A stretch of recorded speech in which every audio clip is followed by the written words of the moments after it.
So last week, Thimble, our milk cow, had her calf. And so we were so excited. We were gonna film this whole thing. We were gonna get it on video for you. We were gonna, it was gonna be awesome. But she had her calf at 11:30 at night and we missed it and it was dark and so no film. But it was still really, really sweet. And so we just wanted to share with you a little bit about kind of what we did to prepare for her calving, how it went, and just about the calving experience of a family milk cow.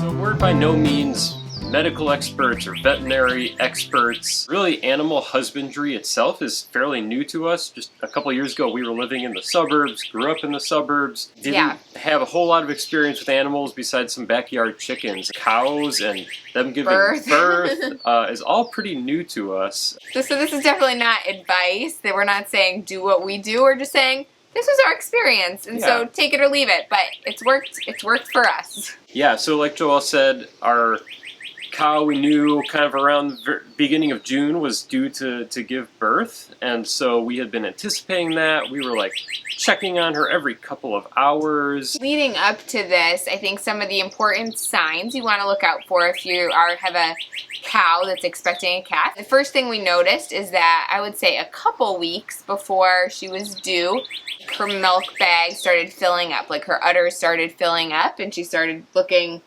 more full. It's pretty noticeable. Well, it goes and it was from like all of a sudden, saggy, kind of empty to very full. Yeah, really kind of overnight. Yeah, overnight, and then it just continues to get more and more full leading up to the day that she has her baby. Yeah, so that started probably a few weeks. I would say mid-May, we started noticing that.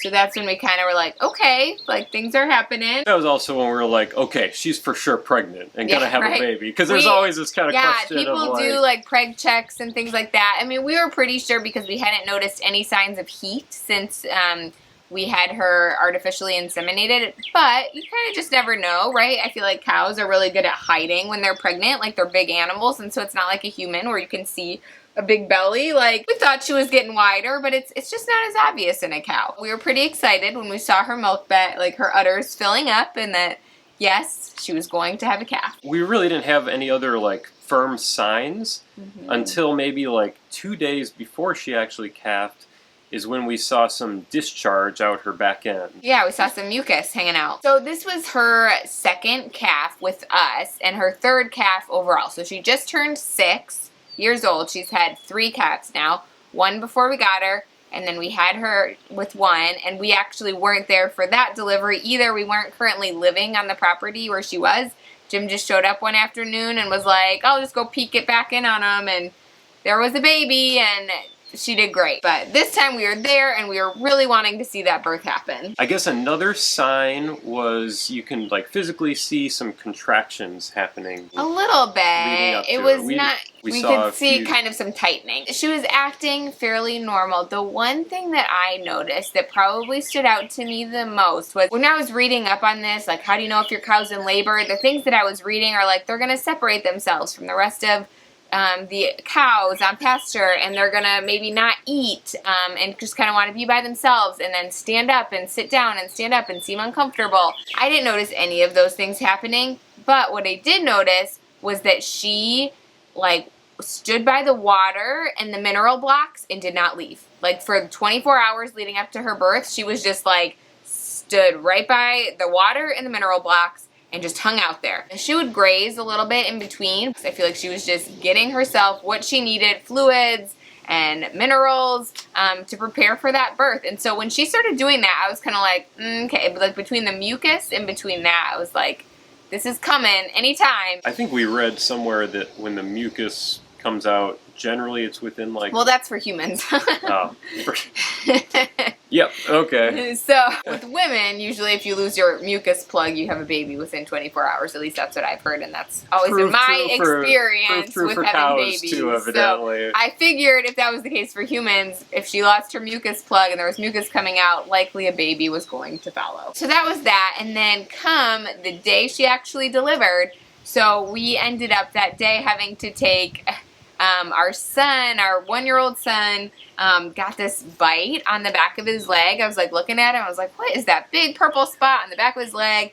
And he got some sort of spider bite or something. Anyways, his leg like swelled up and got this huge lump on it, and it was purple and it was nasty looking, and got a rash on his body. Anyways, this really bad reaction. So we ended up having to go to the emergency room with our son that night, and I was like leaving, and I was like, just wait, like she's gonna have this calf while we're gone, and we're gonna miss it, and we're gonna be in the emergency room, and it's not gonna be very fun. And so that's basically what happened. It was like the most excruciatingly long emergency room visit ever. It's like 3+ hours just in the waiting room to see a doctor. Yeah, it was slow. So we came home, it was like 11:30 at night. Close to midnight. We were exhausted and cranky and just wanted to go to sleep. But then we heard some mooing and barking in our backfield. So we have a livestock guardian dog in with our cows, and that is one thing too. We have a livestock guardian dog that is with our cows in the field, but we had been separating our milk cow Thimble from them just because I wasn't sure. There's another cow in there that's actually her calf from last time,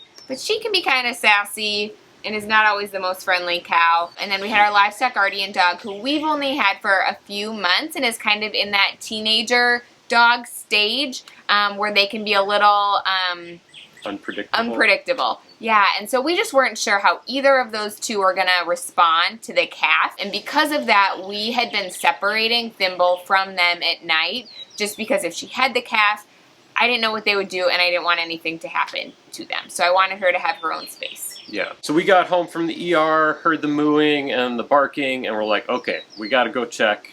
We were probably going to check either way, but we got to go check right away. Mm-hmm. And as I'm walking to the backfield, I see Thimble, our milk cow, licking down something furiously. She had literally just had her calf. Yeah, we missed it by like a minute. Like, I literally think it was like a minute. Yeah, because she's still like, the calf wasn't even moving or hardly or doing covered it. Like, in all the birth fluids. It seemed like she had just slipped out. We'll throw some pictures up there in video so you can see what we saw at 11:30. Yeah, it was still really sweet. In some ways, we felt like it was like this providential kind of moment of like, we might not have known when we went to bed that night that she was going into labor. We go to bed early, like 9 o'clock, 9:30, and so we probably would have just gone to bed and been like, okay, we'll see you in the morning, Thimble. And we would have missed all of it, which would have been a little sad. But because we were in the ER, we came home just in time. We did not see the actual birth, but we were there right after. It was really sweet. Like, we were able to see her, like, literally, cows are amazing. Within minutes, like literally 5 to 10 minutes, she's trying to stand up. She's on her feet. You got it! Oh, and she's down. So this is where I feel like in our experience, maybe different people would say different things. So Jim and I, we really trust Thimble, our milk cow. We've seen her as a mama. We've seen her obviously deliver her first calf really safe and healthy without us there. And the calf nursed right away, and she did everything that she needed, and they were all super healthy. She's an awesome mama. So we just weren't really super concerned with the whole process. We actually just let them do their thing, and we went to bed. Like, we stayed there for 10 or 15 minutes and made sure the calf was doing well. The calf was trying to stand up, and Thimble was being an awesome mama and cleaning her off and doing all of that. But then we just let them be. After the fact, I'm like, should we have stayed and like make sure she nursed and make sure she, all the things. But I don't know. I guess in the moment, I just wanted to trust them. It is really important that the calf nurses within those first couple hours. Just like a tiny human baby. They need that colostrum. They need that just energy in their systems. But I don't know. I guess I just felt confident that she was trying to get up already so that she was going to do it, and Thimble was going to give her what she needed. She's had a really good track record with her births. If she didn't have that, we might check in a little bit more often. We weren't getting up every couple hours in the night or anything like that to check on her and check and make sure things were we were just trusting that, like, we'll wake up in the morning, and if something happened, she'll have figured it out, and if not, we'll keep waiting. Then. But anyways, she gave birth that night, and then we went, stayed with them for 10, 15 minutes. went to bed, got up about 5 a.m., went out there first thing and checked, and that baby was locked on, nursing like a champ. Yeah, they looked so good. Like, they were doing awesome. It was so cool. It was so fun. She just figured it out on her own. It was just so encouraging to get out there right away and just see that first thing in the morning. It was kind of like, okay, like, they're doing just fine. Yeah, and she had a lot of energy. She was like running around too. Yeah, and, she was doing great. Just looked really, really good, really healthy and strong. There are definitely lots of camps, lots of philosophies when it comes to all these things. But like in our experience with 2 calves now for our milk cow, it's they know what they're doing, and it's been really cool to just let them do it and be able to kind of just be someone in the audience, just being able to watch the process. I mean, you gotta be ready to like get in there too to some degree, and like sometimes they need help, or calf's in the wrong position, or something's not like, you know, exactly as it should be, and you gotta be able to help out when that's the case. Yeah, so really the only things that we made sure that she had, which is the things that she was totally gravitating to anyway, was just the importance of really quality minerals, specifically minerals with selenium. A mineral block with selenium in it is important, but just making sure she's able to really hydrate and replenish all those minerals that she lost in the birthing process. And like she was doing, stocking up on her water and her minerals prior to birth, because she knows, they know what they're doing. She knows what she needs. And so that's really the main thing. We had, you know, a vet's number in our pocket in case we had an emergency. And then we figured if we had an emergency, we would kind of figure it out from there and get what we needed to take care of it. But honestly, we just didn't really have much else on hand. Having a couple bales of hay on hand is really handy too. Like we brought out, right after, you know, 5 minutes after she gave birth, we brought out